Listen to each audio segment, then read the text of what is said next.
Okay so बच्चों बिस्मिल्लाहिर्रहमानिर्रहीम। आप देख सकते हो यहाँ पर कि पिछले एग्जाम्पल में हमने जो है पहले स्टैंडर्ड इलेक्ट्रोड पोटेंशियल जिंक का निकालने के लिए हमने उसको हाइड्रोजन स्टैंडर्ड जो है आपके पास पोटेंशियल के साथ लगाया था। उसके उसके बाद फिर हमने निकाल लिया था कि भाई अगर आपके पास नेगेटिव में वैल्यू है इसका मतलब है वहाँ पर ऑक्सीडेशन हो रही होगी और हाइड्रोजन वाले सेल में रिडक्शन हो रही होगी। और अगर आपके पास कॉपर का आपको निकालना था तो उसका पॉजिटिव था, इसका मतलब कि कॉपर में आपके पास रिडक्शन हो रही थी और हाइड्रोजन के स्टैंडर्ड सेल के अंदर आपके पास ऑक्सीडेशन हो रही थी। अब सीन ये है कि आपके पास आ गया है क्या, क्लोरीन का सेल। ठीक है ना। अब यहाँ पर हमें बनाना है क्लोरीन के सेल को और उसका इलेक्ट्रोड पोटेंशियल हमें फाइंड आउट करना है। वैसे इसकी बुक डेटा बुकलेट में वैल्यू गिवन होती है और वो क्या वैल्यू गिवन होती है भाई जरा देखें। अगर मैं क्लोरीन वाले को यहाँ रखता हूँ तो it would be like this कि आपके पास क्लोराइड के जो आयन होंगे, सॉरी क्लोरीन जो गैस होगी वो 2 इलेक्ट्रॉन रिसीव कर कर क्या बना रही होगी, क्लोराइड बना रही होगी। और इसका जो इलेक्ट्रोड पोटेंशियल की वैल्यू होगी ई नॉट की, वो है आपके पास 1.36 वोल्ट। तो इसका मतलब है पॉजिटिव में आंसर आ रहा है और पॉजिटिव में आंसर आने का मतलब ये है कि यहाँ पर हो रही होगी reduction. Same as it is यहाँ पर आप देख सकते हैं कि आपके पास हाइड्रोजन जो है आपके पास आइंस यहाँ पर मौजूद हैं। ठीक है। हाइड्रोजन आइंस जो है आपके पास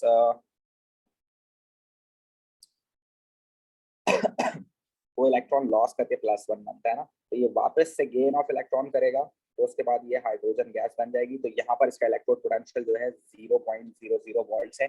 आप देख सकते हैं इसको। ठीक है ना। इसका सेटअप लगाने के लिए कुछ इन्फॉर्मेशन आपको गिवन होंगी। तो क्या आपको पता है कि भाई यहाँ पर आपके पास सॉल्यूशन यहाँ तक होना चाहिए, ये सॉल्यूशन आपके पास यहाँ तक होना चाहिए और ये सॉल्यूशन होना चाहिए 1 मोलर हाइड्रोजन आइंस का। ठीक है ना। इसका टेम्परेचर आपको पता है 25 डिग्री सेल्सियस और 1 एटमॉस्फेरिक प्रेशर होना चाहिए। यहाँ से आप हाइड्रोजन गैस को इनपुट करोगे। ठीक है ना। और ये जो इलेक्ट्रोड आपने लगाया है, ये इलेक्ट्रोड, ये वाला इलेक्ट्रोड भी और ये वाला इलेक्ट्रोड भी, दोनों के दोनों इलेक्ट्रोड प्लेटिनम के होंगे। याद रखें जब भी किसी गैस के साथ उसके आइंस का आप क्या बनाएंगे, कॉम्बिनेशन बनाएंगे, इक्विलिब्रियम एस्टैब्लिश करने की कोशिश करेंगे। So you must need to remember that we always use platinum electrode. Is that right बच्चों? Yes sir. राइट बच्चों, ठीक हो गया। उसके बाद आपके पास you need to keep remember कि यहाँ पर बीच में हमने क्या लगाया हुआ है, यहाँ पर हमने बीच में वोल्ट मीटर लगाया हुआ है जो कि आपका पोटेंशियल डिफरेंस जो है उसको जो है मेजर करेगा। इस वक्त जो हम आपके पास standard electrode potential find out कर रहे हैं, स्टैंडर्ड इलेक्ट्रोड पोटेंशियल हम फाइंड आउट कर रहे हैं किसका, क्लोरीन और उसके आयंस का। क्लोरीन और क्लोराइड आयन का स्टैंडर्ड इलेक्ट्रोड पोटेंशियल हम लोग फाइंड आउट कर रहे हैं। तो आपने ये याद रखना है। ठीक है। दूसरा ये कि आपने ये याद रखना है कि यहाँ पर आप क्या ऐड कर रहे हो। फॉर सपोज यहाँ से आप क्लोरीन गैस ऐड कर रहे हो, अगर आप यहाँ क्लोरीन गैस ऐड कर रहे हो तो इसका टेम्परेचर भी 25 डिग्री सेल्सियस और 1 एटमॉस्फेरिक प्रेशर होना चाहिए। यहाँ पर जो सॉल्यूशन होना चाहिए उसके अंदर भी थोड़ा सा इलेक्ट्रोड फ्री होना चाहिए ताकि गैस इस पर एब्जॉर्ब हो सके। प्लेटिनम के इलेक्ट्रोड है और यहाँ पर आपके पास एक्वस सॉल्यूशन होगा कितना, 1 मोलर क्लोराइड का यहाँ एक्वस सॉल्यूशन आपके पास होना चाहिए। ठीक है। ये सारी बातें आपको ऑलरेडी पता है। उसका इसके अलावा ये आपको ये याद रखना है कि आपके पास जिसकी वैल्यू पॉजिटिव होती है वो हमेशा रिडक्शन करता है और रिडक्शन क्या होता है आपके पास, गेन ऑफ इलेक्ट्रॉन। रिडक्शन क्या होता है आपके पास, गेन ऑफ इलेक्ट्रॉन। तो इसका मतलब ये है कि ये वैल्यू पॉजिटिव है तो ये रिडक्शन करेगा और ये जो रिएक्शन है इसका equilibrium well towards right shift होगा क्योंकि ये पॉजिटिव वैल्यू है। और ये इससे कम वैल्यू है, नेगेटिव नहीं है लेकिन कम है, तो इसका मतलब है यहाँ पर आपके पास ऑक्सीडेशन होगी और ये जो है लॉस ऑफ इलेक्ट्रॉन होता है। तो लॉस ऑफ इलेक्ट्रॉन का मतलब है ये जो रिएक्शन है ये बैकवर्ड बैकवर्ड की तरफ क्या होगा, ये एस्टैब्लिश होगा। ये आपने याद रखना है। और जब आपको ये बात पता चल गई है तो हम इसको लिख सकते हैं, क्लोरीन गैस अपने पास जो है 2 इलेक्ट्रॉन गेन कर क्या बना रही होगी, 2 क्लोराइड्स। जबकि हाइड्रोजन जो है बैकवर्ड वाला रिएक्शन लिखेंगे, हाइड्रोजन गैस जो है इलेक्ट्रॉन लॉस कर आपके पास हाइड्रोजन आइंस बना रहा होगा। So the electrons are going to be cancelled out each other, and then in this way you can see that the overall equation you have would be chlorine and hydrogen reacting together and forming what, hydrogen ions and chloride ions. Is that right बच्चों? Yes sir. तो इसका electrode potential आप इस तरह find out कर सकते हैं। और याद रखें आपके पास इलेक्ट्रॉन का जो फ्लो होगा, यानी लॉस ऑफ इलेक्ट्रॉन यहाँ पर कौन कर रहा है, आप देख सकते हैं हाइड्रोजन लॉस ऑफ इलेक्ट्रॉन कर रहा है। तो इलेक्ट्रॉन का जो फ्लो होगा वो आप देखें इन दिस डायरेक्शन होगा। ठीक है। तो ऑक्सीडेशन से रिडक्शन की तरफ हमेशा लॉस ऑफ इलेक्ट्रॉन आपके पास होता है। तो ये इलेक्ट्रॉन का जो फ्लो होगा तो आप दिखा सकते हैं कि ये इस फॉर्म में होगा। इज इट राइट बच्चों? Yes sir. चलें जल्दी से हम इसको अपने पास लिख लेते हैं, आप इसको अपने पास लिख लें और फिर जो है मैं दूसरा सेल बनाता हूँ, ठीक है? मैंने देखा। ज्यादा दूर नहीं गए हैं। तो आप ये देख सकते हो कि हमने ये फोर्थ एग्जांपल में एक बार रिव्यू कर देता हूँ, आप देख लें। फोर्थ एग्जांपल में हमने क्या है, स्टैंडर्ड इलेक्ट्रोड पोटेंशियल हम फाइंड आउट कर रहे हैं दो आयंस के दरमियान। अब इसमें मेटल कोई भी नहीं है तो हम आयरन का मेटल नहीं लगाएंगे, इलेक्ट्रोड पे हम प्लेटिनम लगाएंगे, ठीक है ना। और एक्वा सॉल्यूशन हम आयरन और आयरन 3 का 1 मोलर ले लेंगे।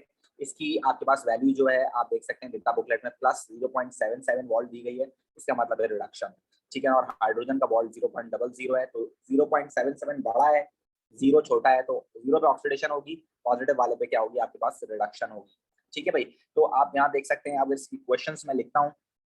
तो भाई आपके पास ये हो गई हाइड्रोजन पे और आपके पास लॉस ऑफ इलेक्ट्रॉन, तो ये हो गया आपके पास लॉस ऑफ इलेक्ट्रॉन। तो आपके पास हो गया ये हाइड्रोजन गैस जो है आपके पास लॉस ऑफ इलेक्ट्रॉन कर क्या बना रही है, हाइड्रोजन आइंस बना रही है। जबकि आयरन जो है वो गेन ऑफ इलेक्ट्रॉन कर रहा है, तो ये इस तरह लिखा जाएगा Fe3+, एक इलेक्ट्रॉन गेन कर क्या बना रहा है, Fe2+। अब देखें, अगर आपको इलेक्ट्रॉन कैंसिल करने हैं तो उसके लिए आपके पास इक्वल इलेक्ट्रॉन का होना जरूरी है। तो इस पूरी इक्वेशन को मैं 2 से मल्टीप्लाई करा दूंगा और उसके बाद फिर मैं इसको इक्वेट कराऊंगा, तो ये आपके पास कैंसिल हो जाएगा, आपके पास इलेक्ट्रॉन से इलेक्ट्रॉन कैंसिल हो जाएगा। तो आपके पास क्या आ जाएगा भाई, हाइड्रोजन गैस जब आपने डाली किसके अंदर, Fe3+ के अंदर, तो आपके पास साइन क्या आया कि भाई आपके पास हाइड्रोजन आयंस बन गए, साथ साथ Fe2+ बन गए, ठीक है।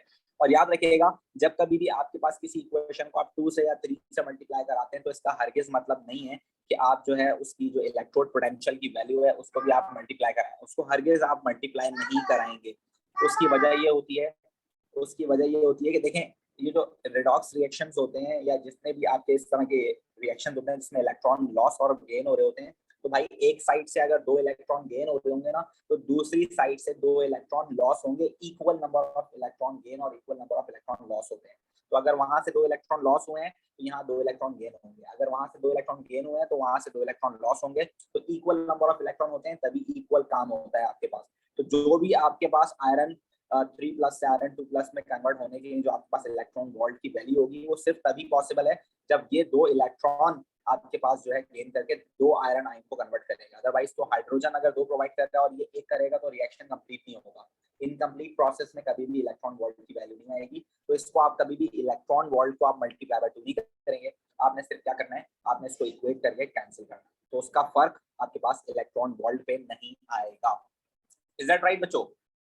Yes sir. तो आप देख सकते हैं कि आपके पास यहाँ 4 तरह के प्रोसेसेस हो गए हैं जो कि मैंने आपको स्टैंडर्ड इलेक्ट्रोड पोटेंशियल निकालने के लिए सिखाए हैं। 4 तरह के मैंने क्या सिखाए हैं कि भाई अगर आपको जिंक का और जिंक के मेटल के साथ इलेक्ट्रोड पोटेंशियल निकालना है तो आप इसको हाइड्रोजन के साथ लगा लो, हाइड्रोजन स्टैंडर्ड के साथ पोटेंशियल के साथ, तो आपको आइडिया हो जाएगा, ठीक है ना। और आप जो है क्या नाम है, अगर वो पॉजिटिव वैल्यू है तो पॉजिटिव रिडक्शन हो रही होगी, हाइड्रोजन वाले पे क्या होगी, जो है ऑक्सीडेशन होगी। फिर अगर आप कॉपर का निकालोगे तो कॉपर आप देख सकते हो, कॉपर के अंदर आपके पास वैल्यू कैसी है, आपके पास कॉपर के अंदर पॉजिटिव वैल्यू आ रही है, जिंक के अंदर आपके पास नेगेटिव वैल्यू थी तो जिंक पे ऑक्सीडेशन हो रही थी। यहाँ पर कॉपर पे पॉजिटिव वैल्यू है तो कॉपर पे रिडक्शन होगी और हाइड्रोजन पे क्या होगी, ऑक्सीडेशन होगी। तो आपको अगर कॉपर आइंस और कॉपर के मेटल के दरमियान इलेक्ट्रोड पोटेंशियल निकालना है तो आप कॉपर का मेटल लगाओगे और कॉपर का सॉल्ट लोगे। लेकिन ऐसा भी हो सकता है कि आपके पास जो है फॉर सपोज आप किसी गैस का निकाल रहे हो इलेक्ट्रोड पोटेंशियल उसके आइंस के साथ, तो गैस का तो जाहिर सी बात इलेक्ट्रोड नहीं बना सकते ना आप, तो ऐसी सिचुएशन में आप प्लेटिनम इलेक्ट्रोड लगाओगे और गैस पास आउट करोगे। और ये याद रखना कि इतना सॉल्यूशन छोड़ देना कि आपके पास यहाँ पर ये गैस इस पर एब्सॉर्ब हो सके, ठीक है ना। और याद रखना है आपने कि आपका जो सॉल्ट ब्रिज होगा it should B dipped in the solution ताकि वो बाद में आइंस प्रोवाइड कर सके सॉल्यूशन को न्यूट्रलाइज करने के लिए। उसके अलावा अगर आपको किसी आइंस के दरमियान भी क्या लगाना हो, standard electrode potential find out करना हो, तो उसके अंदर भी आइंस अगर आप मेटल लगा दोगे तो इलेक्ट्रोड कंट्रीब्यूट करना शुरू हो जाएगा।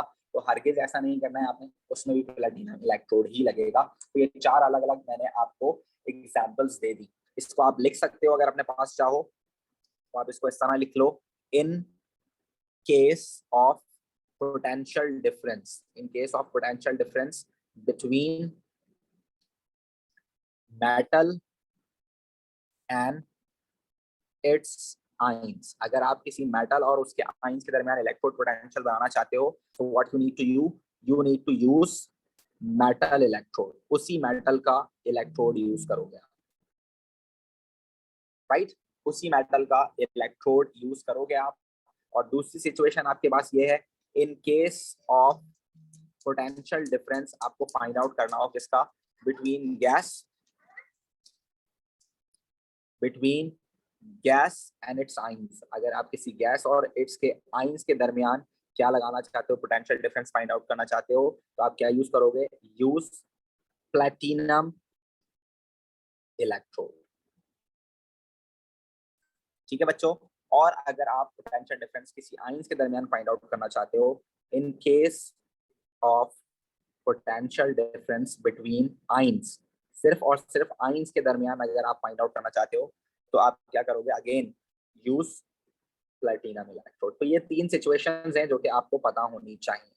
ऑलराइट बच्चों, तो अगर वो आपसे कहता है कि आप जो है इसको कंप्लीट करके दिखाओ डायग्राम को, तो आप इस तरह से कर सकते हो। Got it every one of you? Yes, sir. Yes sir. किसी तरह की कोई प्रॉब्लम है तो बताइए जल्दी से, या आगे चलें?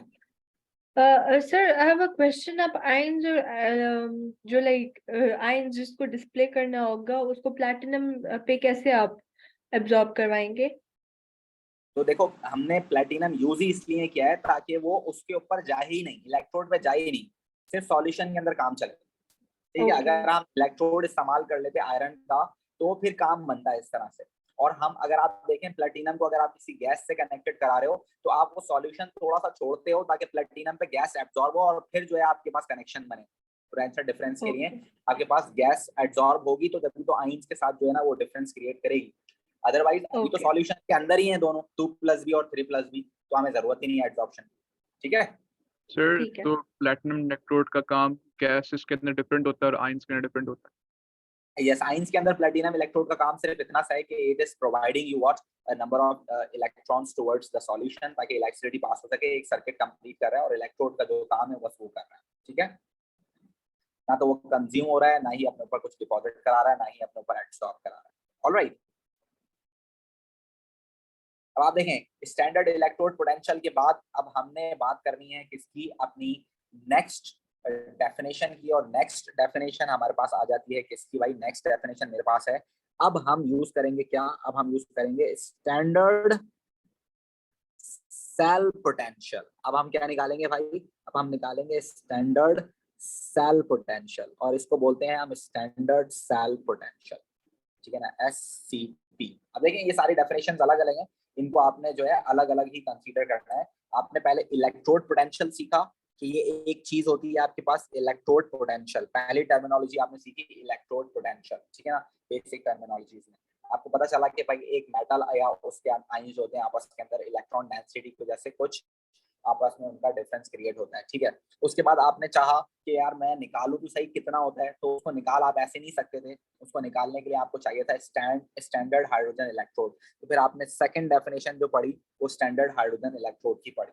जब आपने वो पढ़ ली तो फिर आपने थर्ड डेफिनेशन पढ़ी किसकी, स्टैंडर्ड इलेक्ट्रोड पोटेंशियल की। अब आपने बोला यार मुझे स्टैंडर्ड जो है, अब मेरे पास जो है स्टैंडर्ड हाइड्रोजन इलेक्ट्रोड भी आ गया है और मुझे एक पोटेंशियल डिफरेंस के बारे में भी पता चल गया है। अब मैं इन दोनों को आपस में कनेक्ट करता हूँ और मैं हर एक इलेक्ट्रोड का उसके आयन के साथ, या हर एक आयन का दूसरे आयन के साथ, या किसी गैस का उसके आयन के साथ क्या निकाल सकता हूँ, पोटेंशियल डिफरेंस निकाल सकता हूँ। ये मैं सीख गया, ये पूरा का पूरा मैं सीख गया। अब मैं क्या कर रहा हूँ, अब मैं सेल पोटेंशियल निकालूंगा। सेल पोटेंशियल क्या होता है, स्टैंडर्ड सेल पोटेंशियल वो होता है कि जब आप दो डिफरेंट तरह के आप सेल आपस में हाफ सेल्स ज्वाइन कर दें तो उनकी जो आपके पास जो पोटेंशियल डिफरेंस जनरेट होगा, जो वोल्टेज जनरेट होगा, अब हमें वो फाइंड आउट करना है। देखें आपने अभी हाइड्रोजन के साथ यहाँ पर लगाया हुआ है, जैसे फॉर सपोज आयरन 2+ और आयरन 3+ के सेल को, तो आपके पास whatever the potential difference is creating, it is all about the potential difference of iron 2 and iron 3 ions. ठीक है, अब जो हम करने जा रहे हैं, अब हम इस सेल को हाइड्रोजन के अलावा किसी और का सेल के यहाँ पर लगा देंगे और हम देखेंगे कि अब कितना वोल्टेज जनरेट होगा, अब कितना पोटेंशियल डिफरेंस जनरेट होगा। तो हम अब अलग अलग हाफ सेल्स को आपस में ज्वाइन करने वाले हैं, जिसको हम बोलते हैं सेल पोटेंशियल। ऑलराइट बच्चों,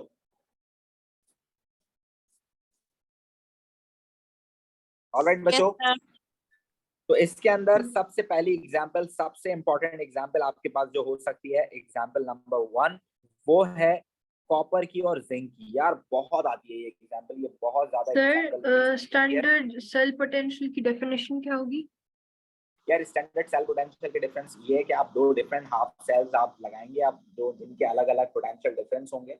आप रेफरेंस यूज नहीं कर रहे हैं, आप हाइड्रोजन पोटेंशियल सेल, ठीक है ना, आप सॉरी आप हाइड्रोजन पोटेंशियल यूज नहीं कर रहे हो, आप स्टैंडर्ड वाला रेफरेंस यूज नहीं कर रहे हो, अब आप अलग अलग हाफ सेल्स जनरेट कर रहे हो। अब इन दोनों का जो Okay. डिफरेंस होगा वो हमें फाइंड आउट करना है, ठीक है। Okay. तो सबसे पहले मैं निकाल रहा हूं क्या, standard cell potential of copper solid versus copper 2 ions aqueous, इन दोनों के दरमियान, एंड जिंक सॉलिड और जिंक आइन एक्वस। अब इनके दरमियान मुझे क्या करना है, मुझे सबसे पहला सेटअप लगाना है। तो पहला सेटअप लगाने के लिए पहले मुझे इनके सेल्स बनाना पड़ेंगे, और हाफ सेल्स बनाने के लिए वी ऑल नो दैट कि सबसे पहले हमें क्या करना होगा, हमें एक बीकर बनाना होगा। तो ये मैंने बीकर जनरेट कर दिया यहाँ पर भाई, किसके लिए, कॉपर वाले के लिए।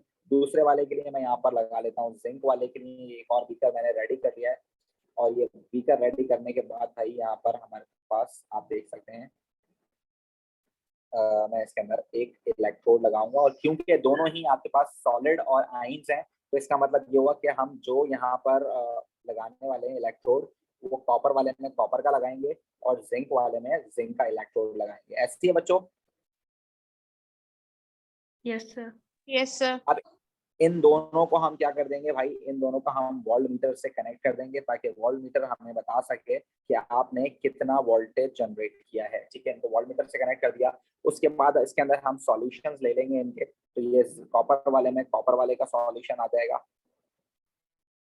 ठीक है, कॉपर वाले में कॉपर वाले का सॉल्यूशन आ जाएगा आपके पास, और जिंक वाले में हम जिंक का सॉल्यूशन ले लेंगे। तो जिंक का सॉल्यूशन मैं डिफरेंट कलर से बना देता हूँ, ग्रीन वाले से बना देता हूँ। जिंक वाले में हम जिंक का सॉल्यूशन ले लेंगे, ठीक है। तो ये आ गया जिंक वाला solution.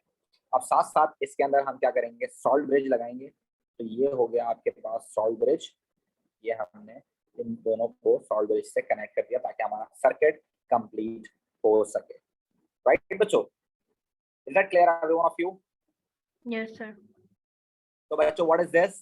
This is copper electrode, this is zinc electrode. What is this? This is zinc solution, this is Zinc what, copper ion. solution. Copper. तो आप यहाँ कह सकते हैं कि this is copper solid यानी copper electrode, and this is copper 2 ion solution. तो आप इसको कह सकते हैं copper ion, और ये होगा आपके पास 1 molar solution। या आप कह सकते हैं this is zinc electrode and this is zinc 2 plus ion solution, और ये आप कह सकते हैं ये आपके पास 1 molar होगा। All right, every one of you? Yes, sir. इन दोनों की इक्वेशंस आपको पता है कि भाई जिंक आइंस जो होते हैं 2 इलेक्ट्रॉन गेन करके क्या बनाते हैं, जिंक बनाते हैं, जबकि कॉपर आइंस जो होते हैं 2 इलेक्ट्रॉन गेन करके कॉपर बनाते हैं, ठीक है ना। इन दोनों का पोटेंशियल डिफरेंस भी आपको पता है, it is 0.76, this is plus 0.34। जरा जल्दी से बता दीजिए बच्चों, रिडक्शन कहाँ होने वाली है, ऑक्सीडेशन कहाँ होने वाली है? So copper पे reduction. Copper पे reduction होगी and Reduction, zinc यहाँ पे तो oxidation. Very good. ऑक्सीडेशन का मतलब है लॉस ऑफ इलेक्ट्रॉन, तो इसका मतलब है ये जाएगा इस तरफ, और इसका मतलब है ये जाएगा इस तरफ। ऐसे ही है बच्चों? Yes, sir. जी सर। तो ये आइडेंटिफाई कैसे किया? यार ये पॉजिटिव वैल्यू जो होती है ना, वो हमेशा रिडक्शन करती है। ये लिखी हुई कहाँ है वैल्यू? हाँ ये लिखी है ना मैंने, वैल्यू लिखी है ना Sir, मैंने। सॉरी देखा नहीं था, सॉरी।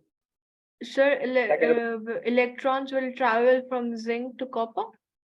यस, जहां से लॉस हो रहे हैं इलेक्ट्रॉन कहाँ हो रहे हैं, जिंक से हो रहे हैं। तो भाई ये इलेक्ट्रॉन ट्रांसफरेंस आप इस तरह दिखा सकते हैं कि यहाँ से यहाँ ट्रांसफर होंगे इलेक्ट्रॉन, डायग्राम में आप Okay. ऐसे भी दिखा सकते हैं, ठीक है। आप जब इसको इलेक्ट्रॉन को लिखोगे तो ये कैंसिल हो जाएगी, और आपके पास जनरली जो इक्वेशन बनेगी वो कॉपर आइंस के अंदर आपने जिंक डाला, तो आपके पास क्या हो गया, आपके पास जिंक आइंस बन गए और कॉपर बन गया।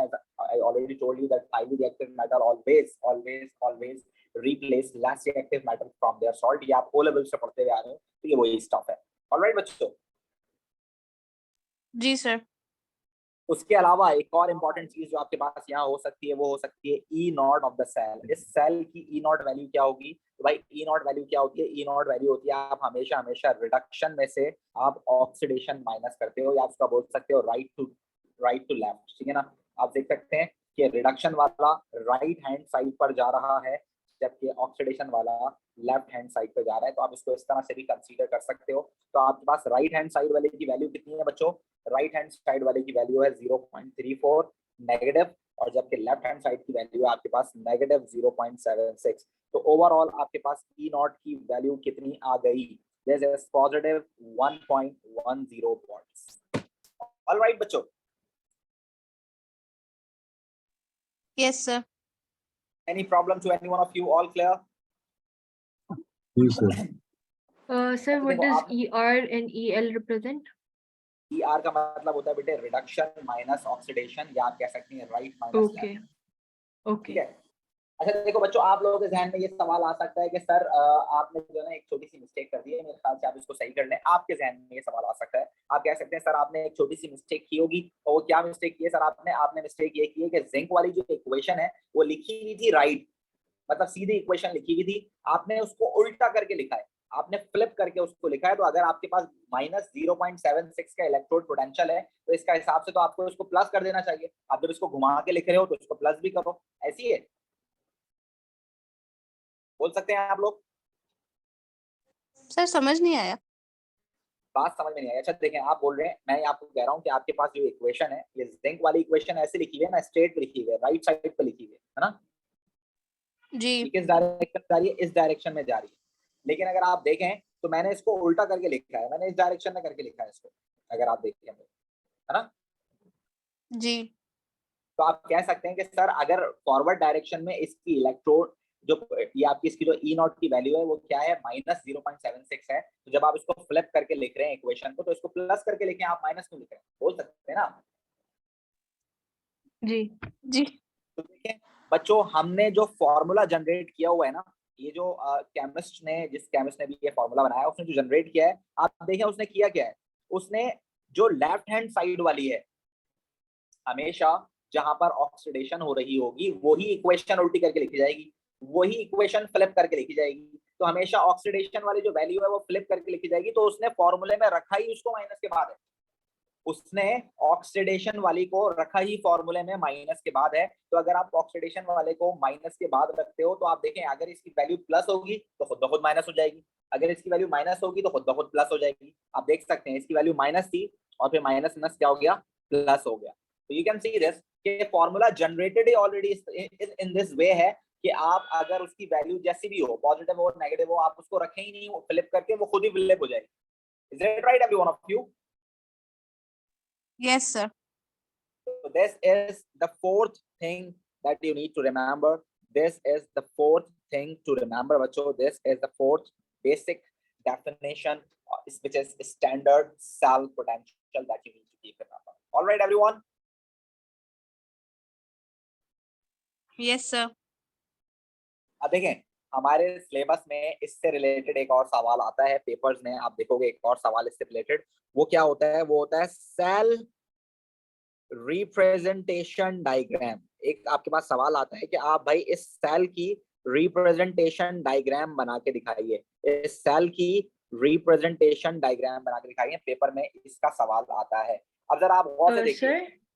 जी No, it's okay. I wanted to see the previous page. Thank you. अब देखें आप बच्चों, इस डायग्राम को अगर आप देखते हो तो इस डायग्राम से रिलेटेड आपके पास आप किस तरह से इसकी सेल रिप्रेजेंटिंग डायग्राम बना सकते हो। तो देखो सबसे पहले बीच में क्या लगा हुआ है आपके पास बीच में लगा हुआ है ये आपके पास सॉल्ट ब्रिज। सॉल्ट ब्रिज हमेशा स्ट्रेट डॉटेड 3 स्टेप लाइन बनाई जाती है, हमेशा 3 डॉट बनाने हैं आपने इस तरह से। This is going to show you the salt bridge. ये आप हमेशा ऐसी बनाओगे, सॉल्ट ब्रिज हमेशा ऐसी बनेगा, 3 डॉटेड लाइन। ठीक है भाई? ठीक है Yes, बच्चों, sir. Yes, क्लियर है sir. मसला? Yes, sir. अब आप देखें, आप हमेशा राइट हैंड साइड राइट पे लिखेंगे। अब देखें डायग्राम मैंने उल्टी बनाई हुई है, लेकिन आप हमेशा राइट हैंड साइड पर, इसकी राइट हैंड साइड पर हमेशा क्या लिखेंगे? आप लिखेंगे राइट वाला स्टेप। राइट वाला स्टेप जो होता है वो राइट हैंड साइड वाला स्टेप लिखेंगे। आप देखें राइट वाला कौन सा? ये लिखा हुआ है ER। ER का मतलब क्या होता है? रिडक्शन। यानी कि आप लिखेंगे सॉरी इसको आप हमेशा कैसे लिखेंगे? राइट हैंड साइड और लेफ्ट हैंड साइड को इस हिसाब से आपने लिखना है कि हमेशा जो चीज रिडक्शन हो रही होगी ना आपके पास, आप देखें रिडक्शन किसकी हो रही है आपके पास, यहाँ पर रिडक्शन किसकी हो रही है, कॉपर की हो रही है ना, तो जो राइट वाला जी है वो आप राइट पे लिखेंगे, ठीक है ना, और जो लेफ्ट वाला मैंने राइट को लेफ्ट पे लिख दिया गलती से, ये राइट नहीं है, ये लेफ्ट है, ये लेफ्ट साइड है, लेफ्ट साइड, और ये क्या है आपके पास, राइट हैंड साइड, ठीक है ना। तो राइट साइड का मतलब होता है रिडक्शन, तो रिडक्शन वाला आप लिखेंगे यहाँ पर, और लेफ्ट पे होती है ऑक्सीडेशन, तो ऑक्सीडेशन वाला लिखेंगे आप यहाँ पर। तो बताइए रिडक्शन किस पे हो रही है बच्चों, कॉपर कॉपर पे सर।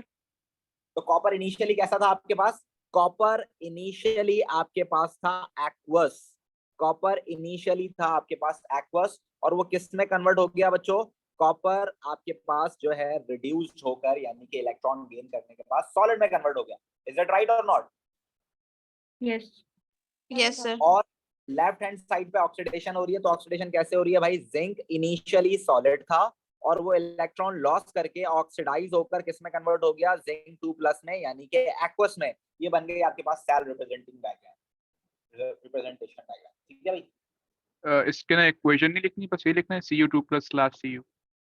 बस यही लिखना है आपने, ओके सही है, जी sir. सर। क्लियर हो गया बच्चों? सर तो ये डायग्राम Yes, sir. एक सवाल में कैसे आती है? इसका सवाल ऐसे ही आता है, ड्रॉ करने का बोलेगा तो आपने यही ड्रॉ करना होगा, सही है भाई। जी चलें सर। तो एग्जाम्पल नंबर 2 करते हैं।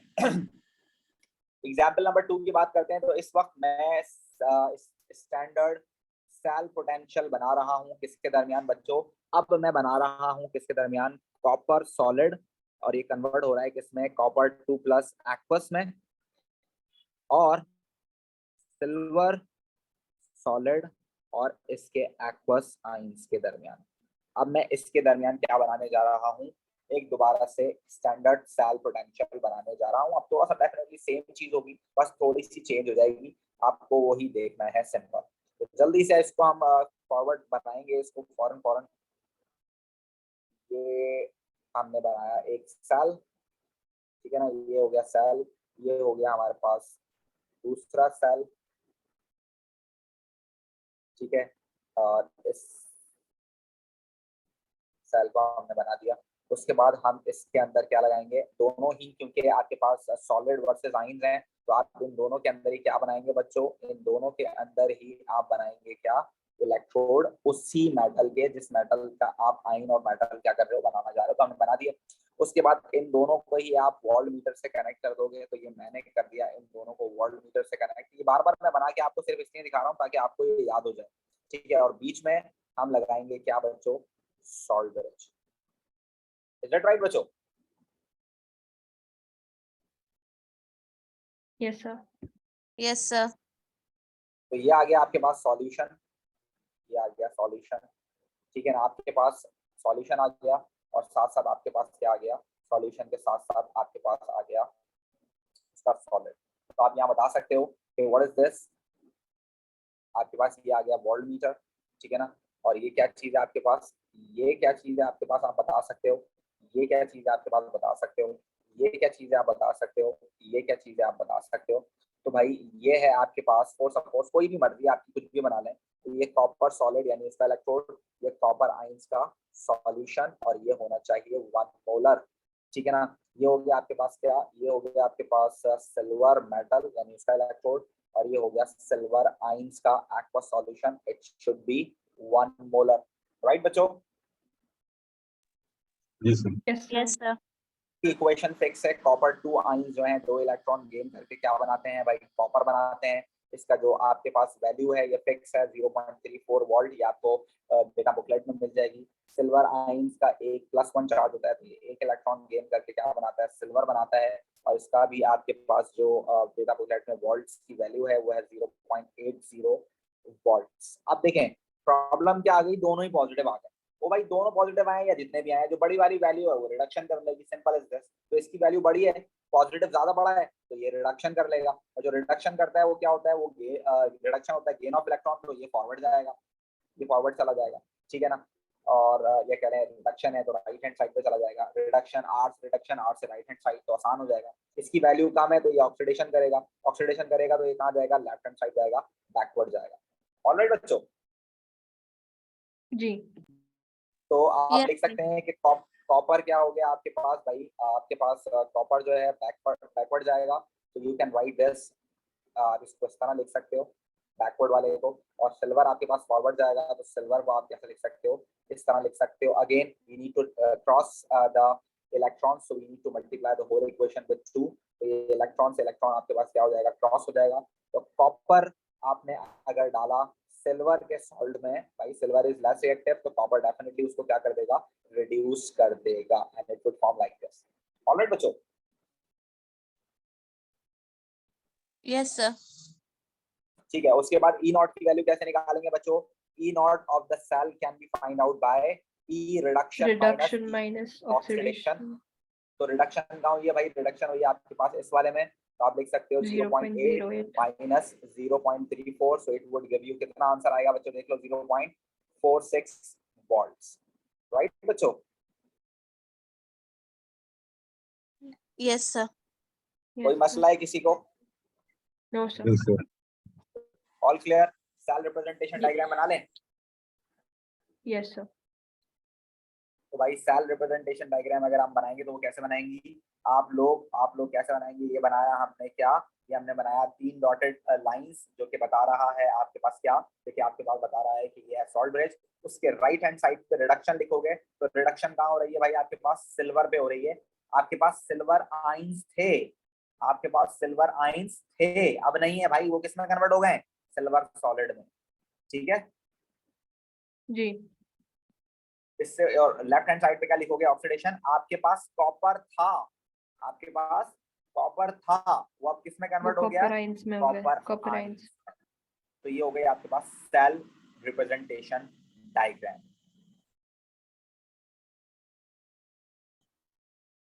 कोई मसला है बच्चों, no sir all clear every one of you. Yes Yes, sir. आसान है मुश्किल है, आसान है। तो आसान है, sir. आसान। ई नॉट सेल में ई आर माइनस ई ऑक्सीडेशन है भाई, क्या कह रहे हो बेटे, ई नॉट सेल के अंदर ई आर माइनस ई ऑक्सीडेशन है, राइट? एल का मतलब ऑक्सीडेशन है, yes, left hand side loss of electron. ठीक है, आप देखें, मैं आपसे अगर एक सवाल पूछूं, एक नन्ना मुन्ना सवाल आपसे पूछूं, आप बताएं इलेक्ट्रॉन्स की ट्रांसफरेंस। अच्छा, इस डायग्राम में आप इलेक्ट्रॉन की ट्रांसफरेंस भी दिखाते हो, तो भाई इलेक्ट्रॉन कहाँ से कहाँ ट्रांसफर होंगे, इलेक्ट्रॉन हमेशा जहां ऑक्सीडेशन हो रही होगी वहां से ट्रांसफर हो रहे होंगे। तो भाई इलेक्ट्रॉन मैंने आपको दिखाया नहीं इस डायग्राम के अंदर, तो अब मैं आपको दिखा देता हूँ। इलेक्ट्रॉन हमने इस तरह दिखाना है, देखो कॉपर ने इलेक्ट्रॉन लूज किए, और किसने इलेक्ट्रॉन रिसीव किए भाई, इलेक्ट्रॉन रिसीव किए हैं आपके पास सिल्वर ने। तो सिल्वर ये डायग्राम इसमें ये भी आपने दिखाना है, सही है। इसी तरह यहाँ पर भी आप इसको बना लेना कि जिंक ने इलेक्ट्रॉन लूज किए थे और रिसीव कितने किए थे आपके पास, कॉपर ने, तो ये भी आपको यहाँ दिखाना है। सर एरो बनाना होगा। ये एरो बनाना होगा बिल्कुल ऐसे, सही है, ये जहाँ ऐसे एरो दिखाना होगा, solid to solid. Yes, solid से सॉलिड, यानी कि आपके पास इलेक्ट्रॉन जो गए हैं वो कहाँ गए हैं, सॉलिड से गए हैं, और रिसीव कहाँ हुए हैं, सॉलिड पे हुए, इलेक्ट्रोड टू इलेक्ट्रोड। ठीक है, ओके तो आप इसको दिखा सकते हैं कि अगर आप डायग्राम में भी दिखाना चाहें तो आप दिखा सकते हैं कि भाई कॉपर से इलेक्ट्रॉन लूज होकर सिल्वर तक गए हैं। यहाँ अगर पिछली डायग्राम में आप दिखाना चाहें तो हम ऑलरेडी दिखा चुके हैं, जिंक से लूज होकर कॉपर तक गए। ठीक है, ये सारा बेसिक स्टफ है और ये आपने इस तरह करना है। ठीक हो गया, जी सर। जी, sir. चलें कोशिश करते हैं थोड़ी सी आगे बात करने की। तो क्या आप मुझे इजाजत देते हैं कि मैं आगे बढ़ाऊं आपको, 1 घंटा वैसे हो चुका है, तो अगर आप चाहें तो मैं आगे बढ़ा सकता हूँ। Sir, जैसा आपको ठीक लगे. ठीक है, वैसे Good. अभी अल्लाह पाक जो है मुझे हिम्मत दे ताकि मैं आप लोगों को अच्छे रिजल्ट्स एटलीस्ट दिला सकूं।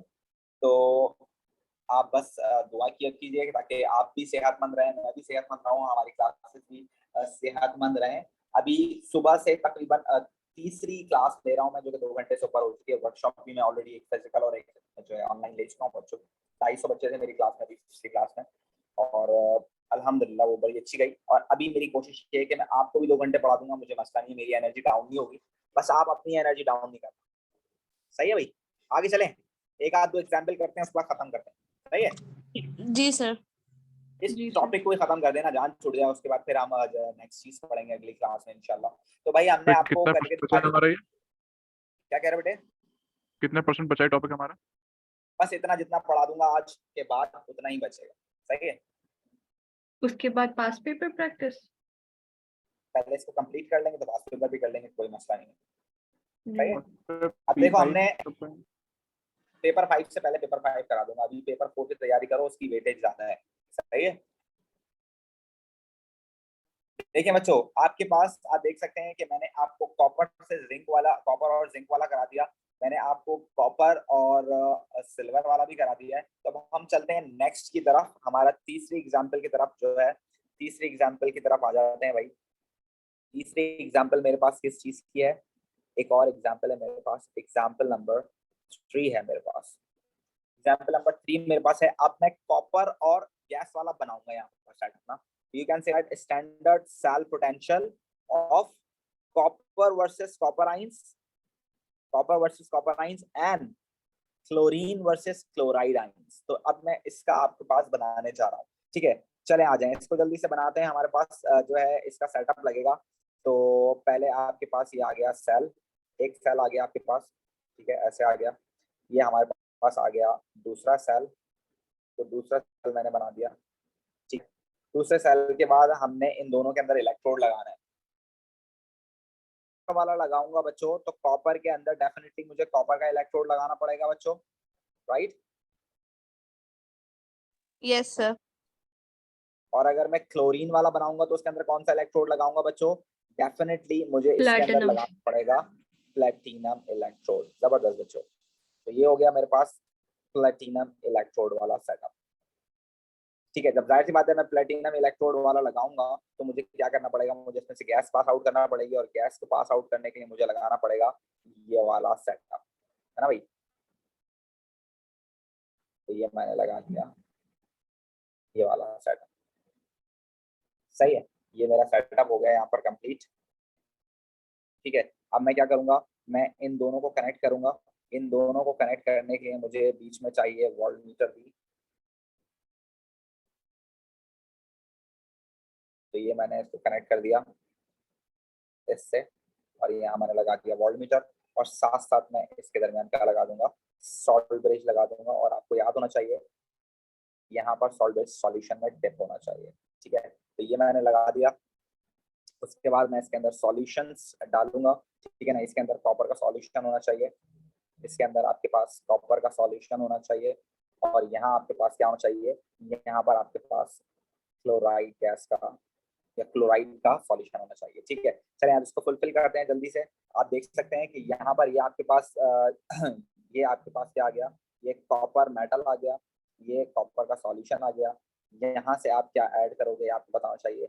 ये क्या चीज आपके पास है आपको बताना चाहिए, ये क्या चीज आपको बताना चाहिए। ठीक है, तो यहाँ पर आपके पास आ गया दिस इज कॉपर सॉलिड। जो इलेक्ट्रोड है आपके पास ये है copper aqueous solution, aqueous copper 2 ions. ठीक है ना, इसका सॉल्यूशन होना चाहिए 1 मोलर। ठीक है, उसके बाद ये आपके पास आ गया प्लेटिनम इलेक्ट्रोड, ये आपके पास हो गया एक्वस क्लोराइड सॉल्ट, इसका आपके पास जो है 1 मोलर सॉल्यूशन होना चाहिए। और यहाँ से आप पास आउट करेंगे क्लोरीन गैस, और यहाँ 25 डिग्री सेल्सियस टेम्परेचर और 1 एटमॉस्फेरिक प्रेशर होना चाहिए। राइट बच्चों? Yes sir. ये हो गया आपके पास वोल्टमीटर। इनकी अपनी अपनी इक्वेशंस हैं। क्लोरीन वाली की इक्वेशन क्या है? क्लोरीन जो है आपके पास 2 इलेक्ट्रॉन रिसीव करके क्या बनाती है? क्लोराइड बनाती है, और इसका जो इलेक्ट्रोड पोटेंशियल है आपके पास है 1.36 वोल्ट्स। और जबकि कॉपर वाला जो है, कॉपर आयंस जो है आपके पास, कॉपर आयंस जो है आपके पास 2 इलेक्ट्रॉन गेन कर कर क्या बनाते हैं? कॉपर बनाते हैं, और इसका इलेक्ट्रोड पोटेंशियल है आपके पास 0.34 वोल्ट्स। राइट बच्चों? Yes sir. Yes sir. दोनों ही वैल्यूज पॉजिटिव हैं। रिडक्शन कहाँ होगी बच्चों? कॉपर पे सर, ओ क्लोरीन। क्लोरीन पे।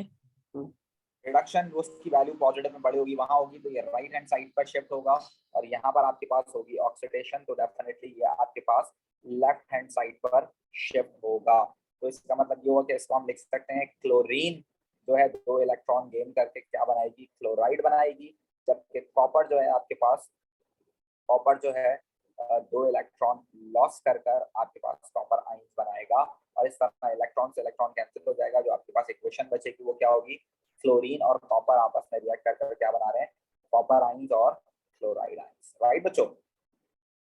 Yes sir. जी सर। के पास ई नॉट जो होगी आपके पास सेल की वो क्या होगी, ई रिडक्शन माइनस ई ऑक्सीडेशन। तो रिडक्शन आपके पास कहाँ हो रही है भाई, यहाँ पर हो रही है, तो 1.36 माइनस -0.34। 2.34, क्या आंसर आएगा, 1.02 वोल्ट्स मेरे ख्याल से, है ना? ऐसी है बच्चों?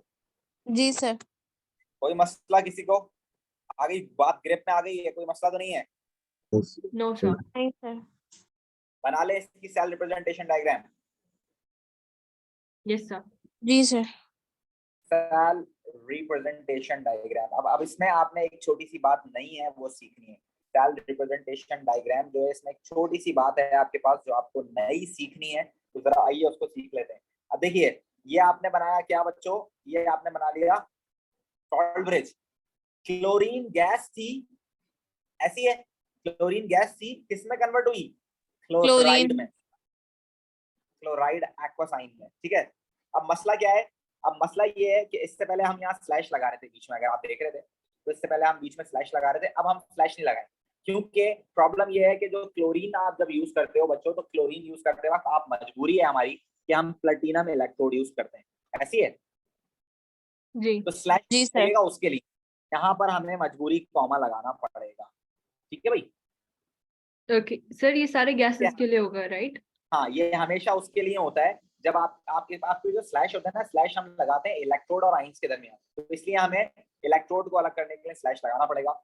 यहाँ आपके पास कॉपर सॉलिड था, अब आप स्लैश लगा सकते हो कि वो कॉपर आयंस बन गया है किसके अंदर, एक्वस के अंदर, ठीक है, ये हमने बना लिया। और हमें ये बात का पता है कि इलेक्ट्रॉन कहाँ से ट्रांसफर हुए हैं, ऑक्सीडेशन से रिडक्शन, तो सॉलिड टू सॉलिड, यानी सॉरी सॉलिड टू सॉलिड बोलेंगे, इलेक्ट्रोड टू इलेक्ट्रोड बोलेंगे, तो यहाँ से ट्रांसफर हुए होंगे कहाँ तक, प्लैटिनम। ठीक है भाई। ये हो गई आपके पास cell representation diagram complete. Alright बच्चों, जी sir. Any problem? No sir. आगे चलें? जी सर। चलो आगे चलते हैं। अब ये डायग्राम भी हमने कर लिया, अब लास्ट एग्जांपल की तरफ हम अपनी चलते हैं, एग्जांपल नंबर 4 इसको हम कहते हैं अपनी। अब देखो एग्जांपल बच्चों मैं क्या करने वाला हूँ, एग्जांपल नंबर 4 के अंदर मैं इलेक्ट्रोड स्टैंडर्ड सेल पोटेंशियल मैं किसके दरमियान लगा रहा हूँ, जरा देखो मेरे पास है स्टैंडर्ड सेल पोटेंशियल जो मैं लगा रहा हूँ बच्चों, किसके दरमियान लगा रहा हूँ, एक तो क्लोरीन और क्लोराइड के दरमियान लगा रहा हूँ, और साथ में मेरे पास क्या है जरा देखो, आयरन 2+ और आयरन 3+ के दरमियान। ओए होए होए होए होए, बेहतरीन हो गया ये इससे अच्छी एग्जांपल नहीं हो सकती। अब ये बच्चे इसमें फंस जाएंगे, परेशान हो जाएंगे, लेकिन आप परेशान नहीं होंगे, क्योंकि आपको पता है कि भाई अगर मैं क्लोरीन वाला सेल लगाऊंगा तो मुझे डेफिनेटली एक बीकर तैयार करना है, और उस बीकर के अंदर मुझे क्या करना है, मुझे प्लेटिनम का इलेक्ट्रोड लगाना है, ये बात मुझे पता है, राइट बच्चों? जी सर। और अगर मैं लगाता हूँ क्या, अगर मैं आयरन 2+ का अगर और आयरन 3+ के साथ लगाना चाहता हूँ, तो इसके अंदर भी मैं कौन सा इलेक्ट्रोड लगाऊंगा बच्चों, प्लैटिनम। प्लेटिनम। क्या बात है। और इन दोनों को आपस में जब मैं कनेक्ट करूंगा तो मैं उसको किससे लगा दूंगा भाई, मैं उसको कनेक्ट कर दूंगा डेफिनेटली, मैं उन दोनों को कनेक्ट कर दूंगा वोल्टमीटर से, और वोल्टमीटर के साथ साथ मैं इन दोनों के अंदर क्या लगा दूंगा भाई, इन दोनों के अंदर मैं सॉल्ट ब्रिज लगा दूंगा। उसके बाद मैं इसका सॉल्यूशन ले लेता हूँ भाई, ये सॉल्यूशन के अंदर आप पूरा प्लेटिनम इलेक्ट्रोड डिप कर सकते हो, मुझे कोई इशू नहीं है, आप कर सकते हैं पूरा डिप, ठीक है ना। But if you talk about this one, तो यहाँ पर आप पूरा डिप नहीं कर सकते, क्योंकि आपको जाहिर सी बात है यहाँ पर एब्सॉर्ब भी कराना है गैस को, है ना, तो इसका जी पूरा डिप ना करें। तो ये सेटअप आपको लगाना पूरा अच्छी तरह से आ गया है, राइट बच्चों? Yes sir. Yes sir. एक चीज रह गई, क्या आप मुझे बता सकते हैं क्या चीज रह गई है? Tube. Tube, gas tube. Tube रह गई है, जबरदस्त, ट्यूब रह गई है, वेरी गुड। तो हम इसमें ट्यूब भी लगा लेते हैं भाई, यहाँ पर ट्यूब हम लगाएंगे इस तरह से, तो ये हमने ट्यूब को भी एडजस्ट करा दिया यहाँ पर। सही हो गया बच्चों, बेहतरीन हो गया, माशाल्लाह, वेरी गुड। आप सबको सारी चीजें आती हैं, वेल डन मेरे बच्चों। तो आइए जरा हम इसको फुलफिल कर लेते हैं कि भाई यहाँ क्या चीज जाएगी, ये क्या चीज हाइड्रोजन। है, ये क्या चीज है, क्लोरीन। और ये वोल्ट मीटर है डेफिनेटली। ये क्या चीज है बच्चों, ये क्या चीज है, ये आपको सारी चीजें पता होनी चाहिए। जरा जल्दी जल्दी मुझे बता दो फिर। तो यहाँ से कौन सी गैस जाएगी, क्लोरीन। टेम्परेचर कितना होगा, 25 डिग्री सेल्सियस, 25। और आपके पास 1 एटमॉस्फेरिक प्रेशर। ये क्या होगा हाँ, आपके पास, chloride 1 molar ions, chloride 1 mole ion का क्लोराइड आयंस। सॉल्यूशन। ये होगा आपके पास platinum electrode, platinum. Right. Yes sir. और इसको आप सॉल्ट ब्रिज बोल सकते हो, अगर आप चाहो तो इसको डिफाइन कर सकते हो। ये हो गया आपके पास प्लेटिनम इलेक्ट्रोड, ये हो गया आपके पास आयरन 2+ और आयरन 3+ का salt solution, and it should be 1 molar, 1 1 right बच्चों। Molar. Yes sir. Yes sir.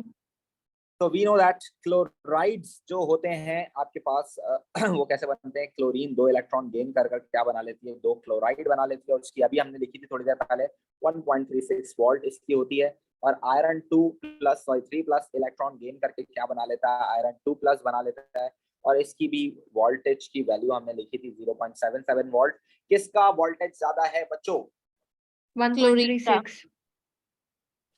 Voltage वहां पे पॉजिटिव किसका ज्यादा रिडक्शन है। होगा, क्लोरीन। रिडक्शन कहाँ पर होगी, यहाँ पर, क्लोरीन यानी पर। ये जाएगा राइट हैंड साइड पर। और यहाँ क्या होगी आपके पास बच्चों, ऑक्सीडेशन, यानी कि ये जाएगा लेफ्ट हैंड साइड पर। तो इक्वेशन लिख सकते हैं, chlorine gains 2 electrons and forming 2 chlorides. और जबकि ये उल्टी करके लिखी जाएगी तो आप लिख सकते हैं Fe2+ loses electron to become Fe3+। और क्योंकि ये एक इलेक्ट्रॉन है तो इस पूरी को हम 2 से मल्टीप्लाई करा देंगे, राइट बच्चों। जी।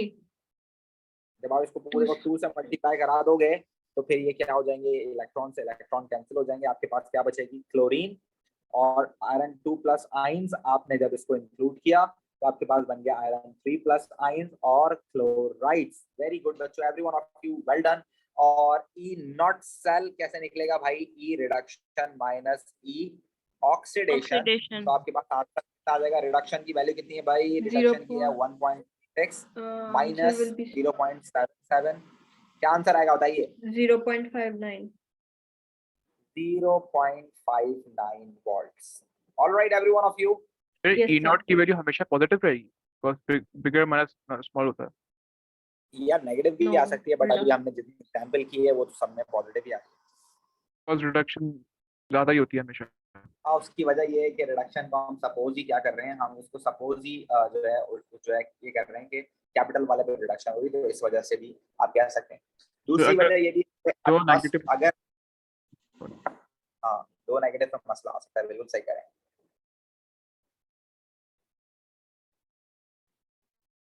अगर फिर भी अगर 2 नेगेटिव आ जाए तो जो ज्यादा नेगेटिव है वो कम वैल्यू होगी, राइट। जो मोर नेगेटिव है वो कम वैल्यू होगी वहां जब पे। आप उसकी बात करेंगे नेगेटिव की, तो जो ज्यादा नेगेटिव होगा ना वहाँ ऑक्सीडेशन होगा, सही है। जी सेल सर। रिप्रेजेंटेशन डायग्राम, तो इसको भी बना लेते हैं भाई। इसको भी जरा एक बार देख लो, ये वाली कैसे बनेगी। ये वाली ऐसे बनेगी कि ये आपने बनाया, प्लैटिनम। ये बनाया है आपने, उसके बाद आपके पास रिडक्शन का, और ये रिडक्शन आपके पास प्लैटिनम क्लोरीन पे। है। तो क्लोरीन आपके पास क्या थी, क्लोरीन आपके पास गैशियस थी, गैशियस से किस में कन्वर्ट हो गई, क्लोराइड एक्वस में, राइट, जी। In the slash presence of platinum. Platinum electrode. यहाँ पर आप क्या लिखेंगे, आयरन जो था, आयरन 2+ आपके पास एक्वस था, किस में कन्वर्ट हो गया, आयरन 3+ एक्वस में कन्वर्ट हो गया in the presence of platinum electrode, right. Electron कहाँ से ट्रांसफर हुए हैं बच्चों, प्लेटिनियम से प्लेटिनियम। तो ये वाले प्लेटिनम से लेकर ये वाले प्लेटिनम तक आपके पास इलेक्ट्रॉन ट्रांसफर हुए हैं, तो आप ये बना सकते हैं। That clear everyone? Yes sir. कोई मसला? चारों No, एग्जांपल sir. करके दिखा दूं मैं आपको, सही है। जी सर। कोई मसला है तो जी अभी भी सर। बता सकते हैं आप। हाँ सर। सही हो गया। तो जितनी डायग्राम्स थी मैंने आपको बता दी। दूसरी बात ये है कि आप ये भी जान सकते हो कि भाई अगर आप इलेक्ट्रोड पोटेंशियल की वैल्यूज देखो, किसमें इलेक्ट्रोड पोटेंशियल की वैल्यूज देखो आप अगर अपनी डेटा बुकलेट में, तो जिसकी वैल्यू सबसे नेगेटिव होगी और जिसकी वैल्यू सबसे ज्यादा क्या होगी पॉजिटिव होगी, अगर उन दोनों को दरमियान अगर आप हाफ सेल लगाते हो तो उस सेल का जो वोल्टेज होगा वो सबसे ज्यादा जनरेट होगा। ठीक है भाई, ये आप अपने पास कहीं पर भी लिख सकते हैं। और आमतौर पर अगर आपने ओ लेवल्स का अपना स्टफ याद हो तो आपको वहाँ याद होगा कि अगर एक बहुत ज्यादा हाईली रिएक्टिव मेटल और एक बहुत लीस्ट रिएक्टिव मेटल के दरमियान अगर आप क्या लगाते हो, उन दोनों के दरमियान इलेक्ट्रॉन एक वायर लगा देते हो तो इलेक्ट्रॉन का फ्लो हाईली रिएक्टिव से लो रिएक्टिव तरफ बड़ा फास्टली होगा, जिसकी वजह से आपके पास ज्यादा से ज्यादा वोल्टेज होगा। सर तो मैं रिपीट आपको वैसे जर्नली, हाँ मैं आपको जर्नली एक ऑप्शन दे रहा हूँ। आप लोगों ने करना क्या है, आप लोगों ने एक हाफ सेल बनाना है अपना, वैसी जर्नली आपने अपने लिए एक वर्कआउट करना है और आपने एक हाफ सेल वैसी अपने लिए बनाना है। आपने क्या करना है, आपने चेक करना है कि भाई सबसे ज्यादा वोल्टेज जनरेट हो रहा है या नहीं। आप कोशिश कीजिएगा मैग्नीशियम वाली इक्वेशन का सिल्वर वाले के साथ बना के देखिएगा, आपको नजर आ जाएगा कि देखो मैग्नीशियम हाईली रिएक्टिव मेटल है और जबकि जो आपके पास सिल्वर है वो लीस्ट रिएक्टिव मेटल है, तो इन दोनों के दरमियान डिफरेंस रिएक्टिविटी का काफी है। तो मैग्नीशियम थोड़ा थोड़ा इलेक्ट्रॉन लॉस करेगा और बड़ी फास्टली इलेक्ट्रॉन लॉस करेगा, तो ये जो रिएक्शन होगा अब देखेंगे बहुत फास्ट होगा और इसमें जो वोल्टेज प्रोड्यूस होगा वो सबसे ज्यादा होगा। तो आप वो लाजमी करके देखिएगा एज एग्जांपल। ऑलराइट बच्चों, सर जो ई नॉट की वैल्यू सेल का वोल्टेज बताती है, राइट? ई नॉट की वैल्यू सेल का वोल्टेज बताइए, बिल्कुल। एक लास्ट बात आज के लिए मैं थोड़ी सी कर लेता हूँ आपको, वो आप देख लें कि जो नेगेटिव वैल्यू है, जो आपके पास नेगेटिव वैल्यू है, जो आपको नेगेटिव वैल्यू दे रही है, नेगेटिव वैल्यू दे रही है, तो वहां पर आपके पास क्या हो रही है बच्चों, आपके पास वहां ऑक्सीडेशन हो रही है। वहां क्या हो रही है आपके पास, ऑक्सीडेशन। ठीक है, और जहां पर ऑक्सीडेशन होती है, जहां पर ऑक्सीडेशन होती है वो क्या कहलाता है बच्चों, वो कहलाता है रिड्यूसिंग एजेंट। क्या कहलाता है बच्चों, वो आपके पास रिड्यूसिंग एजेंट। ठीक है, सेम एज इट इज जो आपके पास पॉजिटिव वैल्यू है, पॉजिटिव वैल्यू जो होती है आपके पास, पॉजिटिव वैल्यू पर आपके पास क्या होता है, रिडक्शन। पॉजिटिव वैल्यू कह लें या हायर वैल्यू कह लें, उस पर हमेशा आपके पास क्या होता है, रिडक्शन। और जहां रिडक्शन होता है वो स्पेशली आपके पास क्या कहलाता है, आपके पास कहलाता है वो ऑक्सीडाइजिंग एजेंट। तो आप याद रखें, जितनी ज्यादा वैल्यू नेगेटिव में होगी, जितनी ज्यादा वैल्यू नेगेटिव में होगी भाई, उतना ज्यादा स्ट्रॉन्ग रिड्यूसिंग एजेंट आप पाएंगे। जितनी ज्यादा वैल्यू पॉजिटिव में होगी, उतना ज्यादा स्ट्रॉन्ग ऑक्सीडाइजिंग एजेंट आप पाएंगे। Is that right? Yes, sir. तो आप इसको आम अल्फाजों में इस तरह लिख सकते हैं, इसको आप लिख सकते हैं substance with most negative value, with most negative E naught value would be strongest reducing agent. Right बच्चों? Yes, sir. Yes, sir. और दूसरे अल्फाजों में आप लिख सकते हैं substance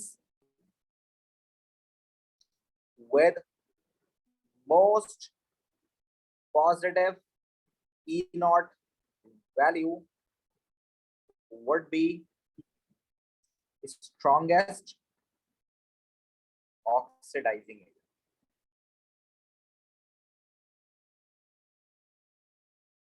All right बच्चों? Yes, No sir. problem. No, sir. So this is the thing that you need to keep remember. और इसके साथ साथ 2 पॉइंट चले और लिखवा देता हूँ आपको। आप करेंगे मोर, अगर ऐसा सीन हो कि आपके पास दोनों पॉजिटिव हो, if both are positive, if both are positive values, तो आप क्या कह सकते हैं, more positive E naught will be reduced, या would be reduced, right? और अगर दोनों ही नेगेटिव हो, if both are negative, अगर दोनों ही वैल्यूज आपके पास क्या हो, नेगेटिव, तो आप कह सकते हैं more negative E naught would be oxidized, right? Yes, sir. Yes, sir. उसके बाद हमारा अगला जो टॉपिक है वो है हमारे पास feasibility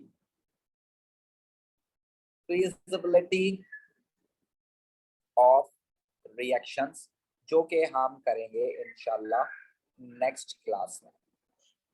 ऑलराइट बच्चों, Yes, तो sir. जो Yes, नर्सेट sir. इक्वेशन आती है वो इसमें आती है, क्या कह रहे हो? जो नर्सेट इक्वेशन आती है वो इसके अंदर आती है।